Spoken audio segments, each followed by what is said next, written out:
Hello,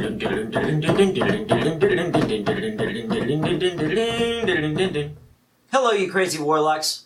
We saw Rogue One, and it was very enjoyable. But here's why it sucked.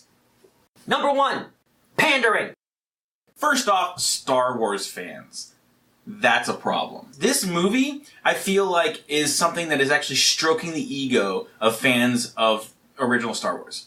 That's what it is to me. So, it's like, it's them finally giving those fans Darth Vader many obvious links and nods to the original trilogy. And it's kind of pornographic and makes me ill. I don't know, that's how I feel about it. My problem with the pandering is wrapped up in pretty much 2 characters. That's Governor, Grand Moff Tarkin, and Princess Leia Organa. We didn't need CG monsters in the movie. They look odd and out of place, and I didn't like it.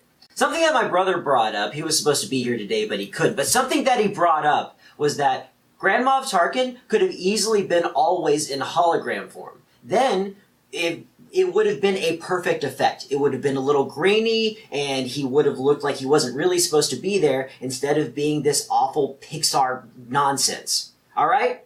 On top of that, we never needed to see Leia. We never needed to see her once. We saw the back of her hood, that was plenty of iconography, could have a real person in there, saved yourself $1 million, Star Wars. Forget it! Number 2, humor. Darth Vader doesn't do one-liners. There's a scene when he's talking to Orson, and Orson is, he's really insecure about Grand Moff Tarkin taking the Death Star away from him, and then he goes and tells Mommy, he's like, hey, can I still be in charge of the Death Star? And it's like the last thing, they argued about a few things, but either way, it was one more thing. He was basically asking Vader for a favor after what was already a difficult conversation, and so, like Vader should, choked him. Here's the deal. Vader stopped choking him, which Vader doesn't do. There was one time when Vader choked a guy and didn't kill him, and it was when Tarkin was there to stop him. So, Vader choked him just to scare him a little bit, and then after scaring him, he was like, try not to choke on your ambitions. Yeah. You don't... Yeah. It was so bad. He should have been like, at that point, at the end of the movie, he should have been like, tossing rebels around, being like, try not to be too pushy. Yeah. I feel like this Darth Vader is what Kylo Ren imagines Darth Vader was like. A little bit cooler. He's got one-liners. Everyone's afraid of him. Got a sweet space car. Yeah, exactly. That's how I see it. I think that's what they did. He can hit a holo projector without putting a quarter in to play his favorite music. Mm-hmm. He gets all the ladies. Exactly. Okay. Number 3. Too many characters. Pikachu versus Darth Vader.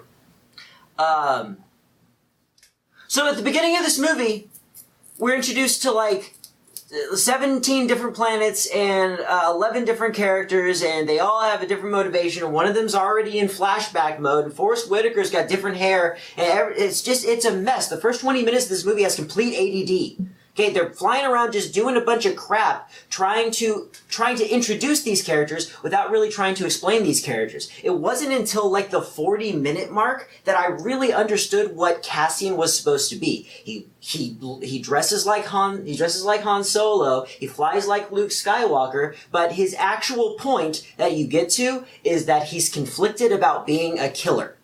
Which, you know, he shoots somebody at the beginning of the movie that was supposed to be a friend, and yeah, that was kind of a dark thing. But they didn't really explain it. I didn't even know who that guy that he shot was. They never explained that even in the slightest. They didn't set up anything. They were just trying to cram as many people into that ship as possible. At the end of the movie, they actually talk about spaceships being cramped because of all the people. By the time Luke Skywalker and Han Solo leave Tatooine, we have a pretty good idea about both of those guys. We had a pretty good idea about Poe Dameron and Finn by the time they left the Star Destroyer, the Death Star. Where did they leave? Where were they? Starkiller Base. They were not Starkiller Base. But by the time they made their big escape, we knew who they were. Snarky pilot, inexperienced stormtrooper. Okay? It's not hard. You just have to not cut the scene before you explain people. A lot of them were played very well, they acted well, but they didn't have the motivation. We didn't know what those exact motivations were. I think we missed an opportunity here with all these, potential backstories. With one character in particular, I think the pilot, the defector from the Empire, just like Finn in Episode 7, that was one of the main characters. Like, he was awesome. Like, we love seeing that journey from being very upset about being a stormtrooper and then finally, switching sides. That could have been a really interesting development to watch, is actually watching that pilot defect and meet Jin's father, what's his name? Garen.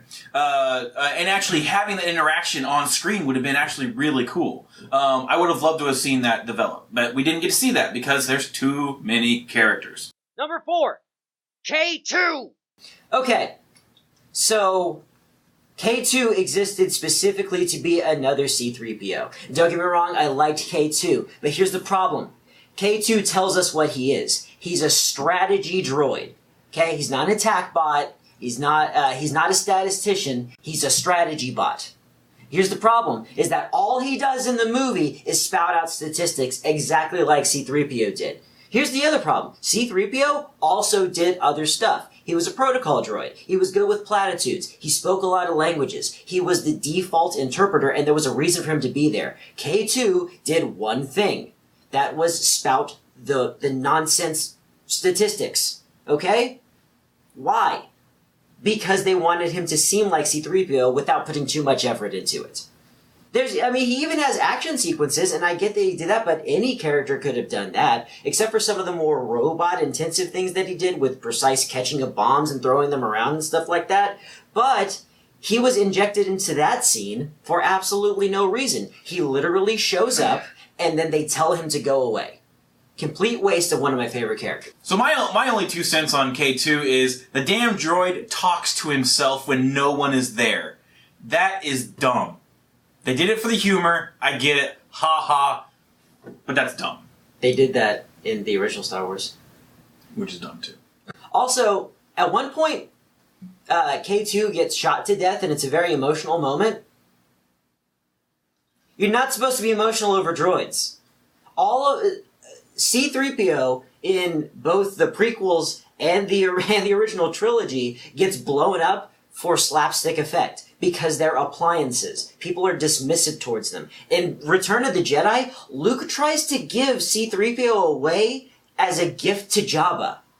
And, so he's some slave trader? No, it's giving somebody a toaster. It's just a droid. Stop letting the music swell every time one of them dies. And there's absolutely no reason for Rey to have any connection to BB-8 either. So stop that too, while we're at it. Yeah, you're basically setting up humanity to have emotions for droids. That's our weakness. They will win eventually. They will take over and kill us all. Thanks, Joaquin Phoenix. Number 5, Donnie Yen. So Donnie Yen, that's the actor's name. Yes. But he plays Monty Bin. Yeah, the blind guy. I don't mean to pigeonhole him as the blind guy, but he's the blind guy. He doesn't have a lot of usefulness in the movie. He's just kind of like a guy that's there to use the Force. He's the only Force good guy user, I guess. And he's not a Jedi, right? He kind of has to pray to the Force or something. So he's the only Force user. He's a Force sensitive character. So I think they just had to interject some type of Force user into the movie. And this one seems a little forced. He doesn't have a lot of use otherwise, except for to fight stormtroopers with his bow staff or something. Which is all a little bit silly to me. But I don't think there's just one more character that we just didn't need at all. Also, Donnie Yen has cataracts. I know that they had to have a blind guy and they wanted him to make sure that everybody knew he was blind because he looked blind, because he had cataracts, but here's the problem.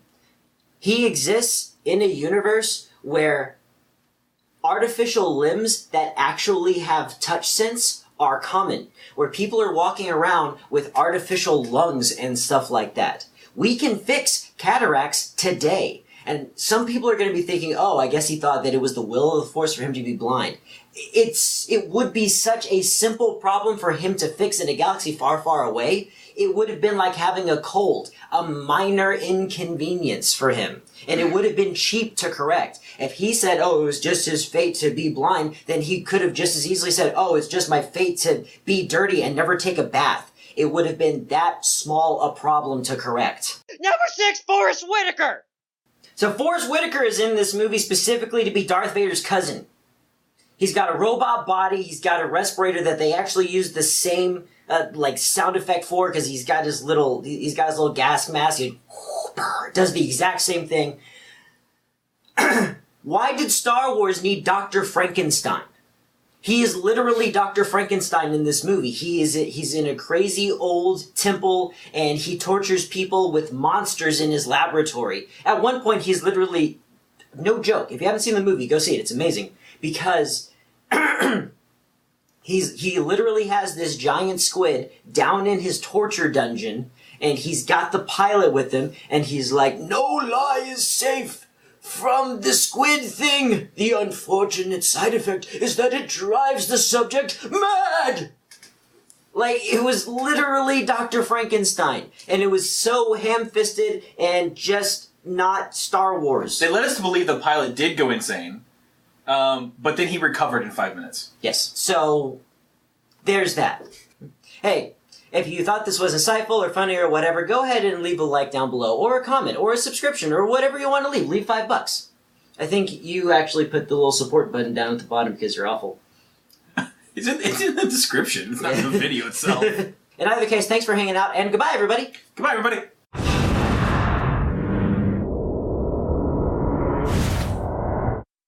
DuckTales. DuckTales. DuckTales. It is exciting news. I actually said this on Facebook. I'm actually more excited about DuckTales than I was about Rogue One going into it. Yeah, I can see that. I had no expectations for Rogue One whatsoever. Mm-hmm. Well, what I got was okay. It was pretty good, but all the art and stuff and the people they have associated with DuckTales, it looks like it doesn't look like they want to make a nostalgia trip. It looks like they want to make a cartoon about adventures, which is something that with reboots you don't always get. You usually get a lot of pandering. Sure. It's like, this is the 90s version, or this is the early 2000s version, or